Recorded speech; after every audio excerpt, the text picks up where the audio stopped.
नमस्कार, स्वागत छ फोकस न्यूजमा। दर्शकहरू, आजभन्दा 3 वर्ष अघि ठ्याक्कै दशैंको बेला पारेर तत्कालीन एमाले र माओवादी बीच पार्टी एकता गर्ने सहमति जुटेको थियो। दशैंका बेला दिइएको सरप्राइजलाई सुरुमा मानिसहरूले पत्याएनन् र प्रश्न गरे, एमाले माओवादी मिलेकै हुन् त? 3 वर्ष यता बागमतीमा धेरै पानी बगिसक्यो, एकता भएकै हो र भन्नेहरूले अब पार्टी फुटेको हो र भन्ने प्रश्न गर्न थाल्ने बेला सिर्जना भइसकेको छ। आजको फोकस न्यूज यही विषयमा केन्द्रित रहनेछ।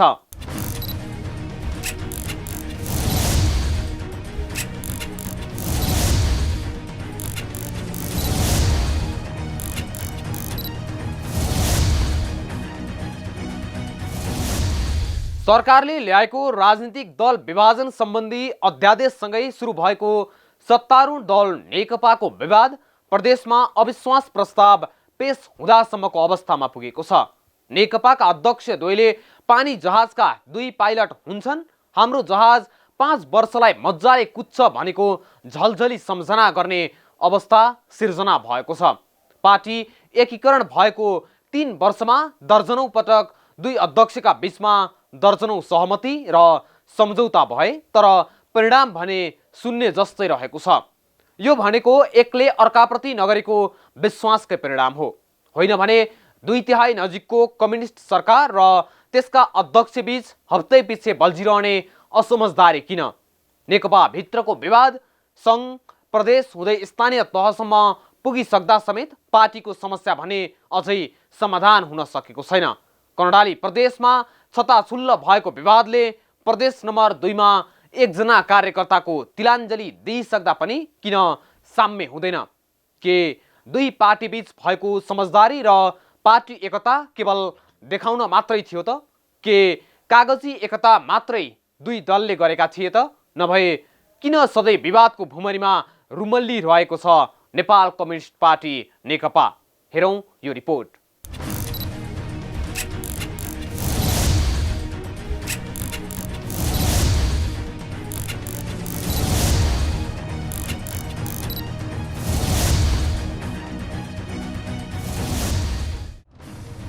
लामो समयको विवाद मिल्ने बिन्दुमा आइपुगे पनि नेपाल कम्युनिस्ट पार्टी नेकपामा फेरि विवाद चर्किएको छ।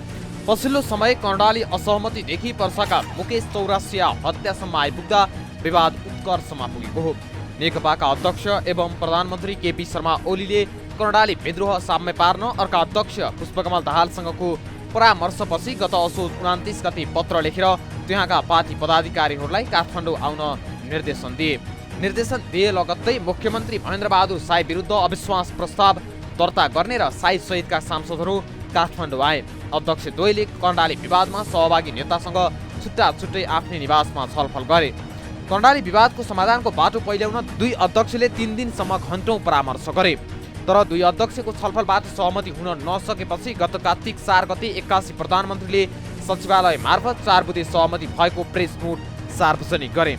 लगत्तै अर्का अध्यक्ष प्रचण्डको सचिवालयले कर्णाली विवादमा कुनै सहमति नभएको भन्दै प्रधानमन्त्रीको खण्डन गर्यो।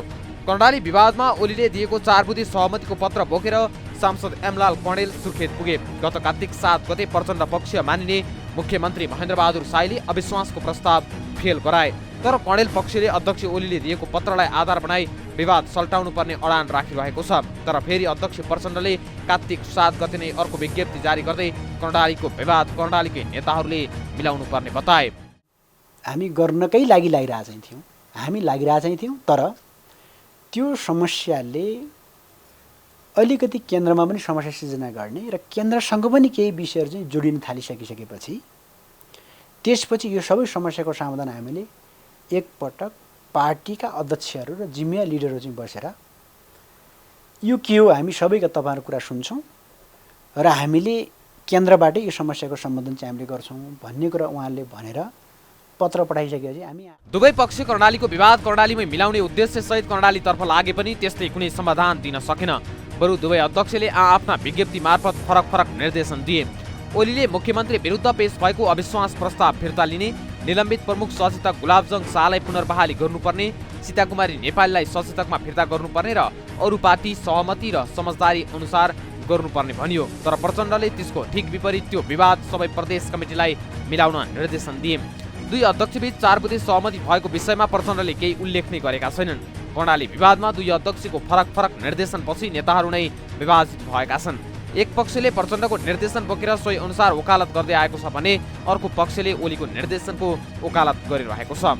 अब प्रचण्ड पक्ष मानिने मुख्यमन्त्री शाहीले दशैं लगत्तै मन्त्री परिषद पुनर्गठन गर्ने तयारी गरेका छन्। कर्णेल पक्षले त्यसको निरन्तर विरोध गर्दै आएको छ। कर्णाली विवादमा दुई अध्यक्ष विभाजित भएपछि विवाद थप चर्किने देखिएको छ। यस्तै प्रधानमन्त्री केपी ओलीले भारतीय गुप्तचर प्रमुख सामन्त कुमार गोयलसँग भेटेको विषयमा आफ्नै पार्टीका नेताहरूले चर्को विरोध गर्दै आएका छन्। भारतीय गुप्तचर प्रमुखलाई प्रधानमन्त्रीले निवासमै बोलाउनु उचित नभएको भन्दै पार्टी प्रवक्ता नारायण काजी श्रेष्ठले सामाजिक सञ्जाल फेसबुक मार्फत विरोध गरे। प्रधानमन्त्रीले परराष्ट्र मन्त्रालय र पार्टीमा परामर्श नगरी भारतीय गुप्तचर प्रमुखलाई भेटेर राष्ट्रियता नै कमजोर भएको श्रेष्ठको ठहर छ। प्रधानमन्त्रीले गुप्तचर प्रमुखलाई भेटेको विषयमा श्रेष्ठ मात्र नभई पार्टीका अन्य नेताहरूले समेत चर्को विरोध जनाएका छन्। प्रधानमन्त्री लगायत कुनै पक्षका नेताहरूले भेटघाट सामान्य भएको भन्दै सामान्यीकरण गरेका छन्। नेकपाका प्रवक्ता नारायण काजी श्रेष्ठले प्रधानमन्त्री ओलीले आफूले 6 महिनादेखि प्रधानमन्त्रीलाई भेट्ने समय मागे पनि नपाएको भन्दै गुनासो पोखेका छन्। यसले पनि पार्टीभित्रको तिक्तता छताछुल्ल हुन्छ। धेरै पटक उहाँलाई भने म त प्रवक्ता पनि हुँ, सचिवालय सदस्य पनि हुँ, यो पार्टीलाई सही दिशातिर लैजान। सही दिशातिरको अर्थ एकतालाई सुदृढ गर्ने, पार्टीलाई र सरकारलाई विचार नीतिका आधारमा विधि र पद्धतिका आधारमा चलाउने र पार्टीलाई एकतालाई सुदृढ बनाउन सङ्क्रमणकाल पार्टी एकताको सङ्क्रमणकाललाई अन्त्य गरेर महाधिवेशन गर्ने दिशातिर जान हामीसँग पनि थुप्रै विषयहरूमा छलफल गर्नुपर्ने कुराहरू छन् भनेर मैले धेरै पटक भने उहाँलाई। आफैले माग गर्ने भेट्न पनि सधैँ गइरहने त कुरा हुन्न नि, त्यहाँ ढोका चारेर बसिरहने त कुरा हुन्न नि, होइन? हाम्रो त आफ्नो पदीय जिम्मेवारी पो हो त। सम्बन्ध त हाम्रो चाहिँ होरिजेन्टल हुनुपर्छ कम्युनिस्टहरूले भनेको, भर्टिकल त जिम्मेवारी मात्रै हो, होइन? तर चाहिँ मेरो भेट भएको छैन। तर अध्यक्ष प्रचण्ड सहित वरिष्ठ नेता माधव कुमार नेपाल पक्षीय नेताहरूले प्रधानमन्त्रीको चर्को विरोध गरेका छन्। गुप्तचर प्रमुख भेटेको विषयलाई भने अध्यक्ष प्रचण्ड र वरिष्ठ नेता नेपालले खण्डन गरिसकेका छन्। उक्त विरोध साम्य हुन नपाउँदै गत 6 कार्तिकमा वर्षाका मुकेश चौरासियाको पार्टीको शपथ कार्यक्रममा झडप हुँदा हत्या भयो। विन्ध्यवासिनी गाउँपालिका सचिव समेत रहेका चौरासियाको दोहोरो झडपमा हत्या भयो। चौरासियाको हत्या भएपछि स्थायी कमिटी सदस्य मातृका यादवले कारबाही गर्न भन्दै पर्सामा 3 दिनसम्म सडक आन्दोलन नै गरे। चौरासिया हत्यामा राजकुमार गुप्ताको संलग्नता भएको भन्दै प्रहरीलाई किटानी जाहेरी समेत दिए। तर जिल्ला प्रहरी कार्यालय पर्साले यादवले दिएको किटानी जाहेरी लिनै मानेन। चौरासियालाई अर्का अध्यक्ष ओली पक्षका नेताहरूले हत्या गरेको भन्दै पार्टीमा विवाद चर्किएको छ। आफ्नो पक्षका नेताहरूलाई नसमेटेको भन्दै ओली पक्षका नेता राजकुमार गुप्ताले हत्या गराएको प्रचण्ड पक्षका नेताहरूको आरोप छ। फेरि अध्यक्ष प्रचण्डले आइतबार एक विज्ञप्ति जारी गर्दै चौरासियाका हत्यारालाई हदैसम्म कारबाही हुनुपर्ने माग गरेका छन्। तर ओली पक्षका नेताहरूले चौरासिया हत्याको विषयमा सुनेको नसुने गरेका छन्। यसले पनि कर्णाली प्रदेशमा संसदमा देखिएको विवाद पर्सामा भने सडकमै छताछुल्ल पोखिएको बुझिन्छ। विवाद समाधानको मूर्त रूप लिन नसकिरहेका बेला कार्तिक 15 गते बोलाइएको केन्द्रीय समितिको बैठक 1 महिना स्थगित भएपछि विभिन्न टीका टिप्पणी हुन थालेका छन्। नेकपा अध्यक्ष एवं प्रधानमन्त्री केपी शर्मा ओली र कार्यकारी अध्यक्ष पुष्पकमल दाहालबीच संवाद रोकिएपछि महासचिव विष्णु पौडेलको पहलमा 1 महिनाका लागि केन्द्रीय कमिटीको बैठक स्थगित गरिएको छ। कर्णाली प्रदेशमा मुख्यमन्त्री विरुद्ध संसदीय दलमा दर्ता भएको अविश्वास प्रस्तावबाट पार्टी र सरकारमा उत्पन्न समस्या समाधानमा मत बाँचिएपछि ओली प्रचण्ड बीच 9 दिनदेखि संवाद नै भएको छैन। यो कुराकानी भएकै छैन, त्यस्तो कुरा पनि होइन। टेलिफोनमा कुराकानी भइ नै रहेको छ। यो अहिलेको राजनीतिक परिस्थिति भन्दा पनि जुन एउटा कोरोनाको महामारीको कारणले पनि मान्छेहरूले सतर्क भएको हो र दुई अध्यक्ष संवादै बन्द भयो, संवादै भएन, भेटघाटै भएन, त्यस्तो कुराहरू हामी पनि घरबाट भनौँ न 7 दिनको निस्केकै छैन। त्यही कारणले अबसम्म निस्किन्छन्। अब मलाई लाग्छ आफ्नो भित्रको अन्तर्गत पनि मिल्ला, विवाद पनि मिल्ला। उनीहरूबीच 4 कार्तिकदेखि छलफल हुन सकेको छैन। ओली र प्रचण्ड बीचको संवादहीनताकै बीचमा 15 देखि 17 कार्तिकमा डाकिएको केन्द्रीय कमिटीको तेस्रो बैठक 1 महिना पछि सरेको छ।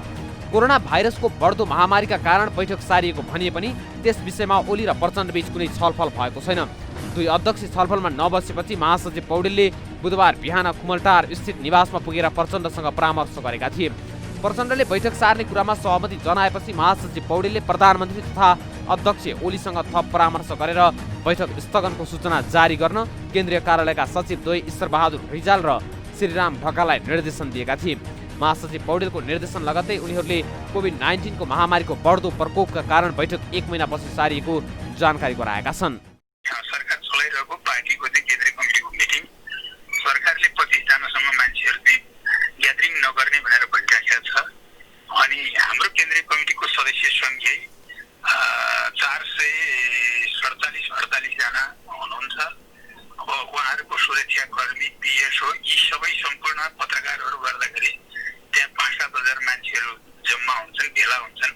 अहिलेको यो अवस्थामा 5-7 हजार मान्छे भेला गर्दाखेरि के हालत होला र मुख्य कारण नै यही हो। अहिले कोभिडको कारणले गर्दा हामीले पोस्टपोन गर्नु पर्यो, बैठक सार्नु पर्यो। गत भदौ 26 गते सम्पन्न स्थायी समिति बैठकले आगामी चैत 25बाट सुरु हुने महाधिवेशनको तयारीका लागि कार्तिक 15मा केन्द्रीय समिति बैठक बस्ने मिति निर्धारण गरेको थियो। त्यसअघि पार्टी एकताका सबै काम सकेर साङ्गठनिक कामहरू चुस्त पार्ने नेकपाले घोषणा गरे पनि पूर्व घोषित कार्यक्रम अनुसार एकताका काम नै सम्पन्न हुन सकेका छैनन्। तयारीका सम्बन्धमा छलफल गर्न बोलाइएको केन्द्रीय समिति बैठक नै पछि धकेलिएपछि नेकपाको महाधिवेशन समेत प्रभावित हुने देखिन्छ। पार्टी एकताका बाँकी काम सक्न अध्यक्ष द्वयलाई दिएको समय सीमा पटक पटक गुज्रिसकेको छ भने पछिल्लो पटक अध्यक्ष द्वय बीच नै यसबारे पातलो संवाद हुँदै जानुले नेकपाको महाधिवेशन समेत अन्यग्रस्त बन्दै गएको छ। सर्वप्रथम त के भने केन्द्रीय समितिको बैठक बस्नु चाहिँ राम्रो हो। विभिन्न परिस्थिति कारणले बैठक नबसे पनि योभन्दा अगाडि यो स्थायी समितिको निर्णय, केन्द्रीय समितिको निर्णयहरू चाहिँ सचिवालयले यसलाई कार्यान्वयन नगर्नु भने धेरै ठुलो चिन्ताको विषय हो र केन्द्रीय समितिलाई सारेको हुनाले यसलाई चाहिँ अगाडि महिनामा जसरी भए पनि गर्नुपर्छ। अन्यथा यसले चाहिँ महाधिवेशनलाई प्रभावित पार्न सक्छ। कोरोना महामारीका कारण सत्तारूढ दल नेपाल कम्युनिस्ट पार्टी नेकपाको केन्द्रीय समिति बैठक स्थगित भएको हो।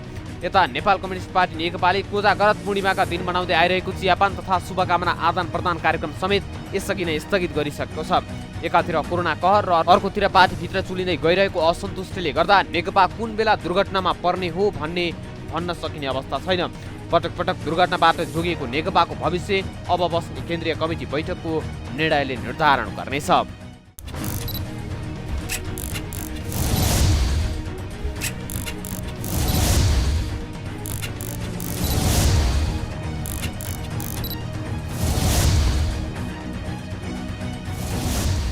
दर्शकहरू, हुन त अध्यक्ष द्वयले कर्णाली प्रदेश कमिटी र त्यहाँको सरकारका मुख्यमन्त्रीलाई बेग्ला बेग्लै सर्कुलर पठाएर पार्टीभित्रको द्वैत सत्ता सुरु भइसकेको प्रमाणित गरिसकेका छन्। अध्यक्ष द्वयले पत्र पठाएरै कर्णालीको विवाद समाधान गर्न भने पनि दुई अध्यक्षका दुई पत्र एकैपटक आउनुले पार्टीभित्रको आन्तरिक किचलो उदाङ्गो पारिदिएको छ। नेकपा भित्रको यो विवाद मिलाउने प्रयासमा प्रधानमन्त्री ओली र कार्यकारी अध्यक्ष प्रचण्ड बीच बालुवाटारमा छलफल भएको थियो।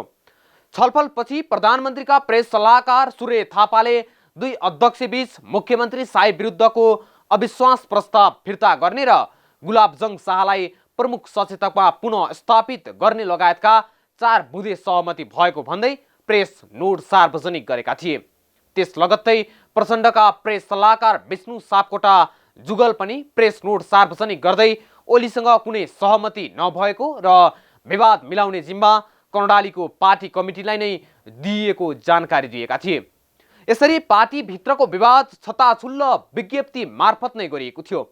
यो सहित नेकपा भित्र कसरी विवाद सुरु भयो, अब के हुन्छ लगायतका विविध विषयहरू सहित उपस्थित हुने नै छौँ एकैछिनको विश्रामपछि।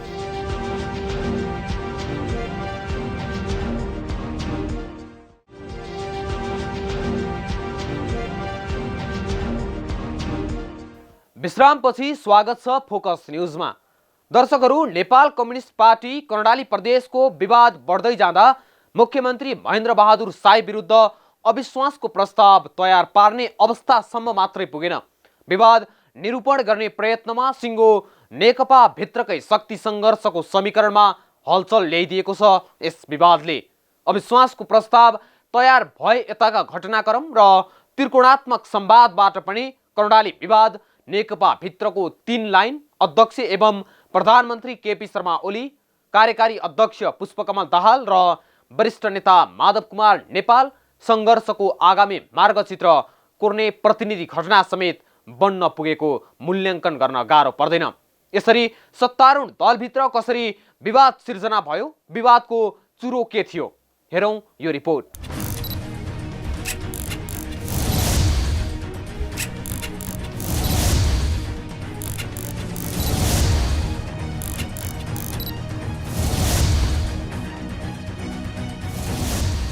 सरकारले राजनीतिक दल सम्बन्धी अध्यादेश ल्याएसँगै सुरु भएको नेकपा भित्रको विवाद उत्कर्षमा पुगेको छ।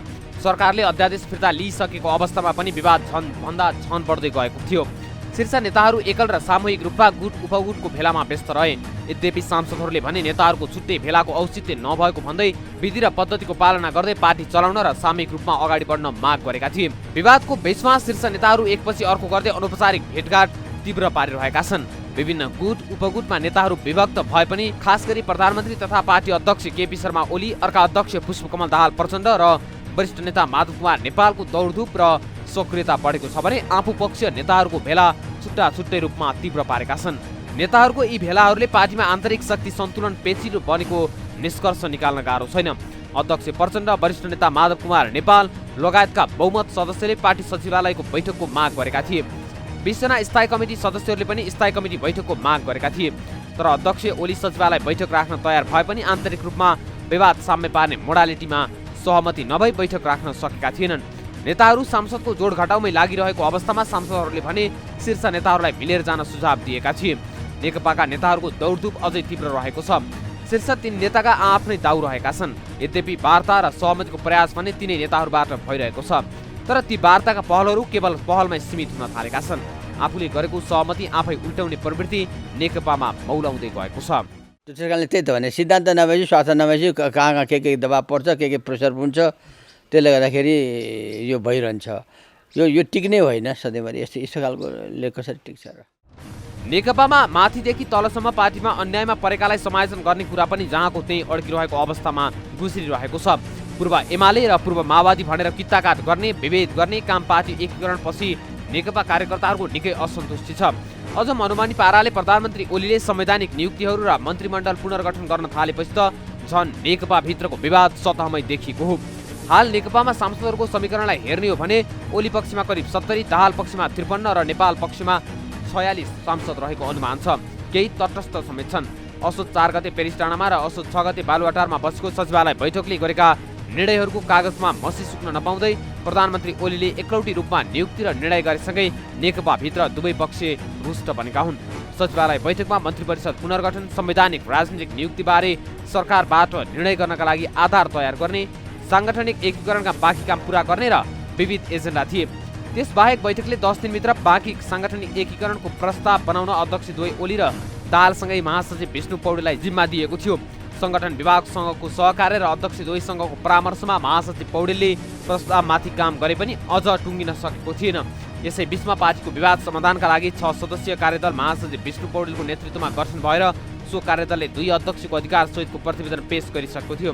तर कार्यदलको प्रतिवेदनलाई लत्याउँदै र अर्का अध्यक्ष दाहालसँग भएको सहमतिलाई पाखा लगाउँदै प्रधानमन्त्री ओलीले फेरि एकलौटी रूपमा पार्टी र सरकार चलाउन खोजेसँगै 2 अध्यक्षबीच संवादहीनताको अवस्था सिर्जना भएको हो।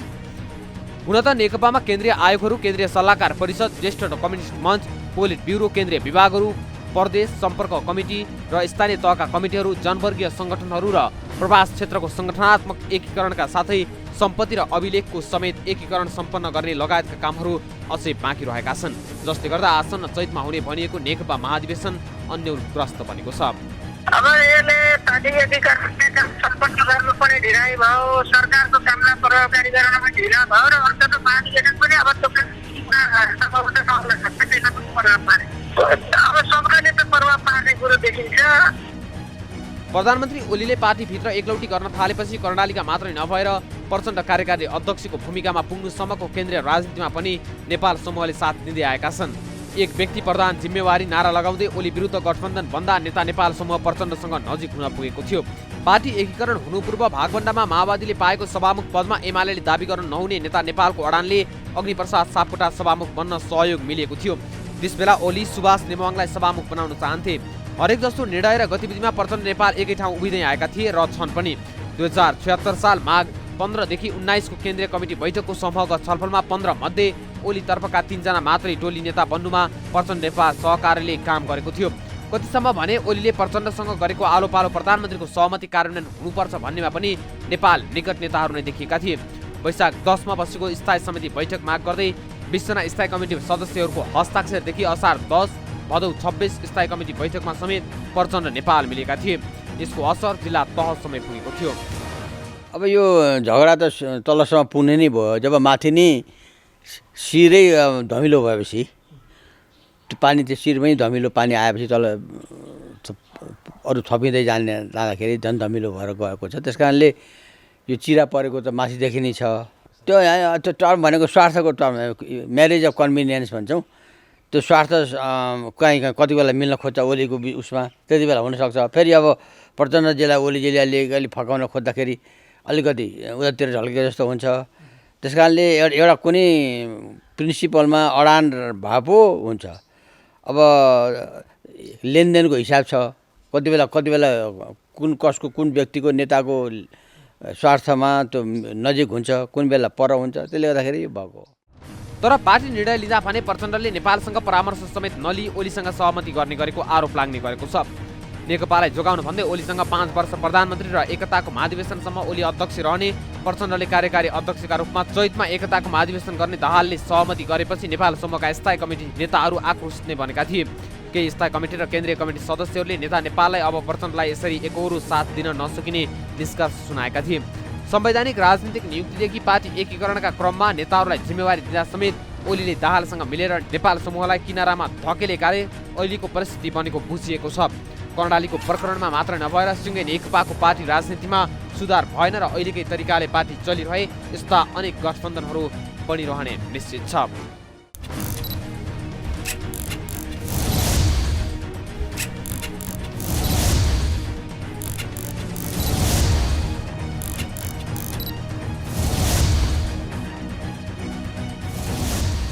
दर्शकहरू, पक्कै पनि ओलीले कर्णालीका नेताहरूले प्रचण्डसँग छलफल गरेर निर्णय लिने र उक्त निर्णय मान्न निर्देशन दिएपछि दुई अध्यक्षबीच 3 पटक संवाद भयो, तर दूरी घटेन। ओली नेपाल बीच 2 घण्टा चलेको भेटवार्ता र बढेको विवाद चाहिँ अर्थपूर्ण छ। कर्णालीको विवादका पराकम्पनहरू अब नेकपाभित्र बिस्तारै देखिँदै जान थालेका छन्। पर्सामा भएको घटनालाई यसकै एक कसीका रूपमा हेर्न सकिन्छ। मुलुकको सत्ताको बागडोर सम्हालेको सत्तारूढ दलले आफ्नै दलभित्र विवाद जति सक्दो चाँडो साम्य गर्न जरुरी छ।